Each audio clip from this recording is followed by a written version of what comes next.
Bonjour tout le monde. Aujourd'hui, j'aimerais traiter d'un sujet qui revient fréquemment, c'est le tarot et le futur. Mais j'aimerais vous en parler sous un autre angle, c'est-à-dire de comment le tarot prédit le futur. Parce que pour moi, le tarot ne prédit pas vraiment le futur, c'est plutôt une histoire de potentialité de futur qui s'offre à nous et le tarot va nous donner des alternatives. Je sais que c'est un peu compliqué dit comme ça, mais justement, je vais vous expliquer tout cela maintenant. C'est parti.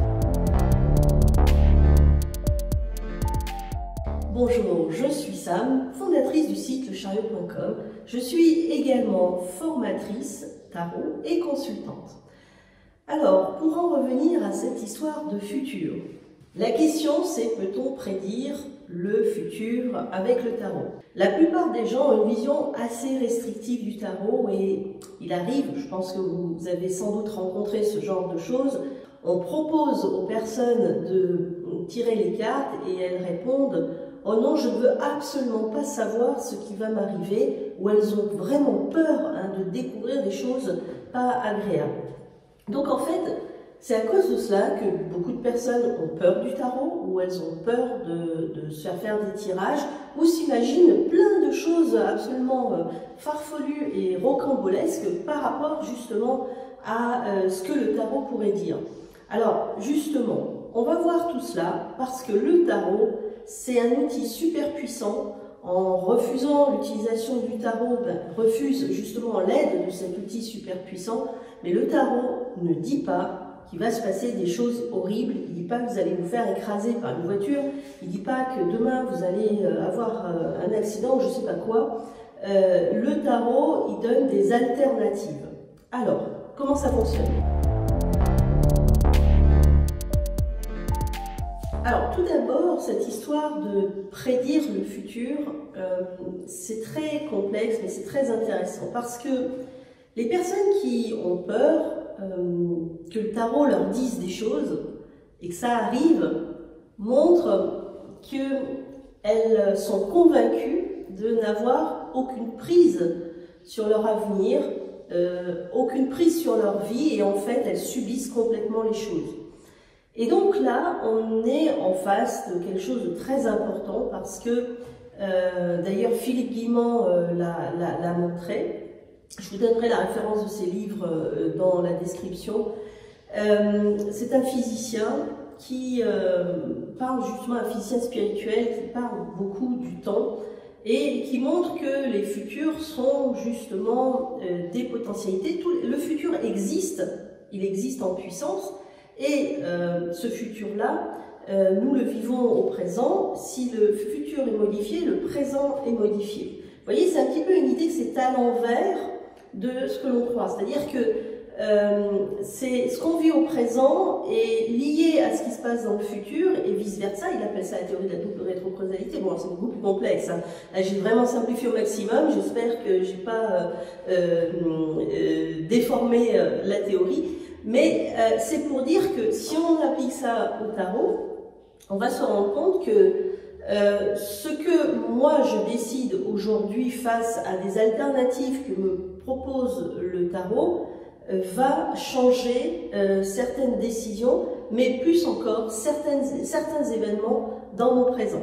Qu'est-ce que je veux dire par rapport à ces gens qui pensent que quand on va leur dire, ben voilà, tu vas perdre ton travail, ça sera la dèche, voilà, tu n'auras plus d'argent, ta femme va te quitter, etc.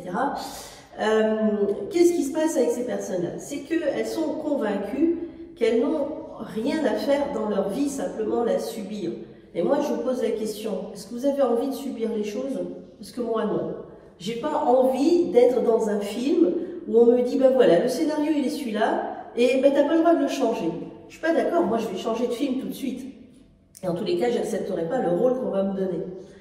Ce qui veut dire qu'on a la capacité de changer les choses, de transformer les choses, mais pas celles qui sont en train de se faire maintenant, puisqu'elles sont déjà réalisées. Parce que comme vous le savez, le présent est fait de passé. C'est-à-dire ce que je dis maintenant, les mots que je prononce, ils sont déjà passés quand vous les entendez. Donc ça, c'est important. Donc, on ne peut pas changer le présent, mais on peut changer ce qui est à venir en agissant sur le présent, c'est-à-dire en mettant des intentions sur le présent et en prenant les décisions, en y mettant l'énergie et tout ce que vous voulez sur le présent pour le faire. Ça, je le développe dans d'autres vidéos parce que c'est un petit peu complexe. Ça fait partie de aussi tous mes coachings où j'explique aux personnes comment justement modifier les choses, comment recréer leur vie de façon à ce qu'elles soient justement beaucoup plus en accord avec ce qu'elles souhaitent ou comment elles peuvent sortir des imbroglios dans lesquels elles se trouvent. Voilà. Alors, justement, le tarot, là-dedans, il permet quelque chose de super, c'est justement de comprendre les potentialités qui existent. On va voir ça. Donc le tarot ne va pas vous dire précisément ce qui va arriver. Alors vous pouvez faire appel à des personnes hyper intuitives, à des voyants qui ont des perceptions d'autres dimensions. Ils vous donneront peut-être plus de précision, mais ils sont confrontés à la même chose que le tarot, c'est-à-dire qu'ils ont toutes sortes de potentialités qui sont face à eux, et ce qu'ils vont vous donner, c'est la potentialité la plus forte, celle qui ressort le plus, donc la plus probable, face à la situation que vous vivez. Le tarot fait exactement la même chose, puisqu'il va vous montrer, compte tenu de votre situation actuelle, de ce qui se passe aujourd'hui, de votre paysage émotionnel, et de toute une série de paramètres, il va vous montrer la potentialité la plus probable dans le futur de tel événement ou de telle chose. Mais ce que va vous montrer le tarot en plus, et ça c'est intéressant, c'est qu'il y a des alternatives. C'est-à-dire qu'il va vous dire comme ça, si tu fais telle chose ou si tu continues à avoir en toi telle émotion ou si tu continues à avoir en toi tel événement du passé, ou si tu n'arrives pas à te libérer de telle ou telle chose, alors ta potentialité, c'est celle-là. Mais si tu arrives à le faire, alors ta potentialité, c'est celle-là. Et ça, le tarot, il le montre très bien, et c'est en ça que le tarot est un outil très puissant, puisqu'il permet justement à ce moment-là de calibrer les choses et de décider où on veut aller. Alors évidemment, c'est pas « Ah, ben, j'ai décidé d'aller à droite plutôt qu'à gauche ». C'est un peu plus complexe que cela, puisque le tarot va montrer les forces internes qui nous dirigent. Ça, Philippe Guillemot, il en parle aussi, c'est très intéressant. Ces forces internes qui sont les émotions, les sentiments, l'expérience, les désirs, beaucoup de choses en interne, toutes sortes d'énergies qui sont là, et dont nous ne sommes pas forcément conscients, mais le tarot peut nous permettre aussi de les faire ressortir et qui vont justement nous guider ou nous diriger plus précisément plus vers un endroit que vers un autre. Donc pour changer cela, bien évidemment, il va falloir changer certaines pièces du moteur, c'est-à-dire transformer les émotions ou les énergies qui tournent en nous, ou transformer les pensées de fond, etc. Je vous parle dans une vidéo, la vidéo sur les pensées, je vous la recommande, elle fonctionne super bien si vous voulez pister vos pensées.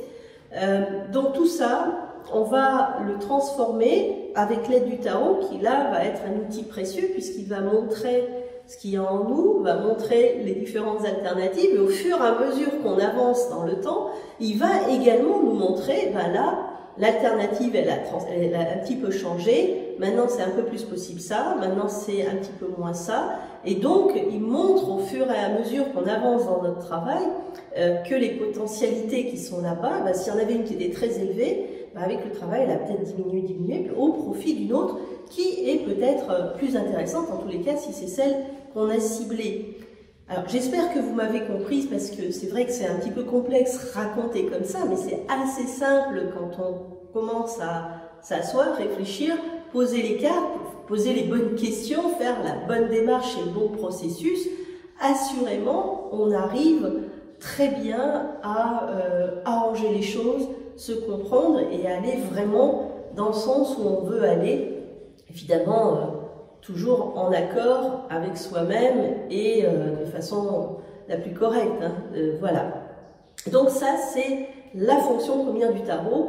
Et c'est comme ça que le tarot permet de lire le futur, entre guillemets, c'est-à-dire qu'il va montrer la potentialité la plus élevée aujourd'hui en nous donnant la possibilité de la modifier. Alors au sujet des potentialités, j'ai écrit de nombreux articles dessus, donc, et j'ai fait aussi de nombreuses vidéos, notamment les vidéos sur la roue de fortune, qui montrent très bien justement toutes les alternatives, les hauts, les bas, les cycles et tout cela. Donc c'est très intéressant d'y jeter un petit coup d'œil pour mieux comprendre comment justement fonctionne le mouvement de la vie et pourquoi justement certains restent coincés dans la roue et d'autres arrivent à se mettre au centre de la roue et à utiliser les événements qui sont autour pour, à leur profit justement, pour obtenir ce qu'ils souhaitent de la vie.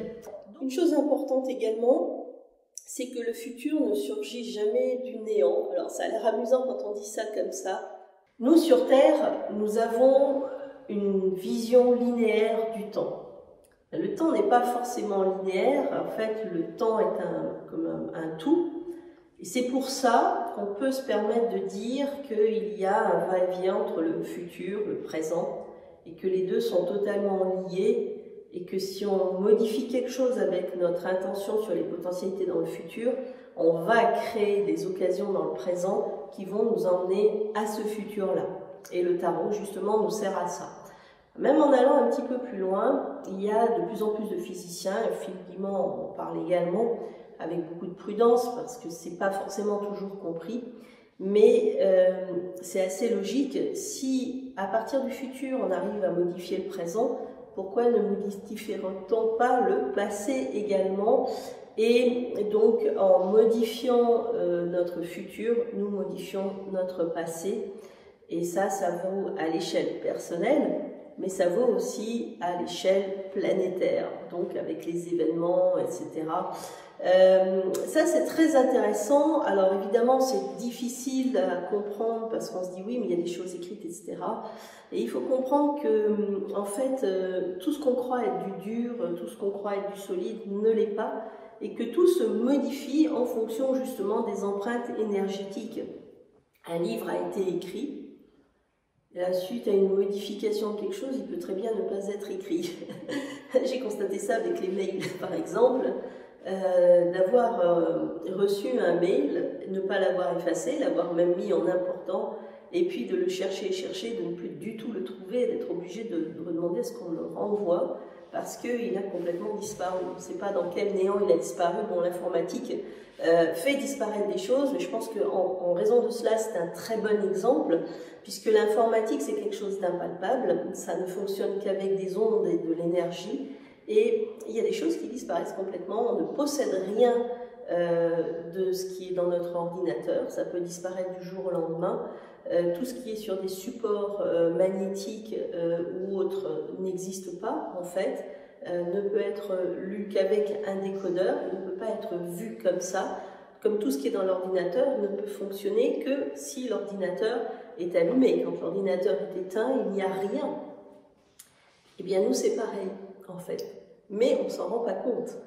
Notre monde, c'est la même chose, sauf que nous sommes le décodeur. Alors nous sommes un plus ou moins bon décodeur et nous sommes un décodeur plus ou moins poussé, c'est-à-dire que nous allons voir plus ou moins de choses en fonction des personnes. Certaines personnes arrivent à voir des choses absolument phénoménales et d'autres rien du tout et se disent bah, celle-là elle est folle. Bah, elle n'est pas folle du tout en fait, c'est qu'elle a un super ordinateur super haut de gamme et ça lui permet de voir plein de choses. Et elle est un super décodeur en raison donc de cela. Le tarot, justement, est un décodeur pour tous ceux qui n'arrivent pas forcément à voir, ont besoin d'un modem, de quelque chose. Donc le tarot sert à ça, mais en même temps, pour ceux qui voient plus, le tarot devient un super décodeur. C'est-à-dire que plus on utilise le tarot, plus on décode, plus on monte en perception, plus le tarot s'affine en nuances et permet de voir de plus en plus de choses jusqu'au moment où on arrive pratiquement à s'abstraire du tarot parce qu'on est dans une perception très fine des choses. Et c'est ça aussi l'outil du tarot, c'est que le tarot est également un entraînement vers une vision du monde différente de ce monde-là qu'on croit être réel, mais qui en fait est très restreint. Voilà. Donc en finale, le tarot permet de montrer plusieurs choses. D'abord qu'il n'existe pas un futur, mais des futurs. J'insiste vraiment dessus, mais alors très très très fort, parce que les personnes qui consultent ou les personnes qui, bon je sais pas, elles ont tendance à penser qu'il n'y a qu'une option. Il va se passer ça et c'est fini. Et je le dis toujours, c'est une potentialité, c'est la potentialité la plus forte, mais lorsque moi je donne l'information, je change déjà la potentialité. C'est-à-dire que si je dis un tel ne reviendra pas, et que, parce que j'ai vu cette potentialité comme étant la plus forte,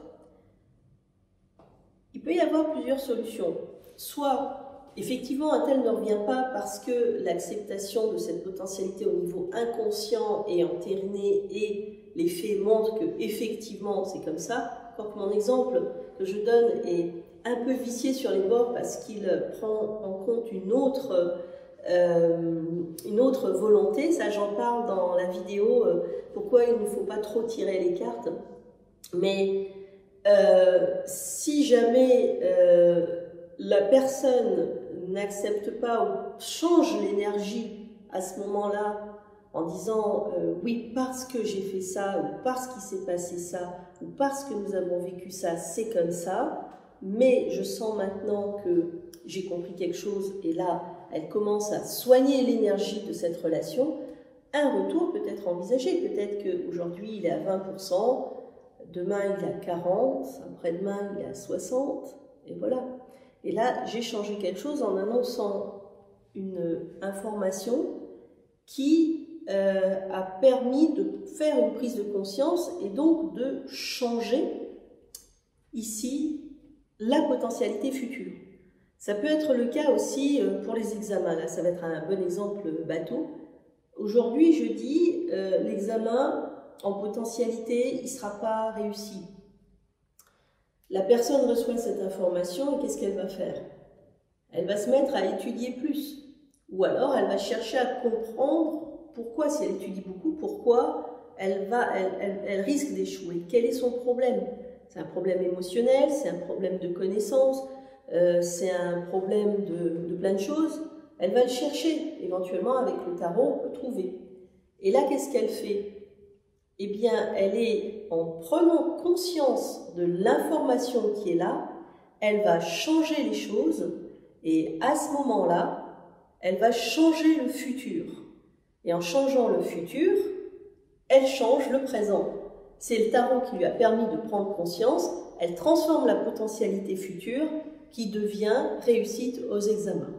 C'est ce que je voulais vous expliquer par rapport au tarot futur, potentialité du futur. C'est très important de l'avoir en tête lorsque justement on fait des tirages du tarot. J'espère que cette vidéo vous a plu. Mettez-moi en commentaire ce que vous avez compris de ces potentialités du futur et comment vous les voyez et comment justement dans vos tirages vous voyez ces alternatives. Je vous remercie de m'avoir écouté. Je vous dis à très bientôt dans une prochaine vidéo. Au revoir.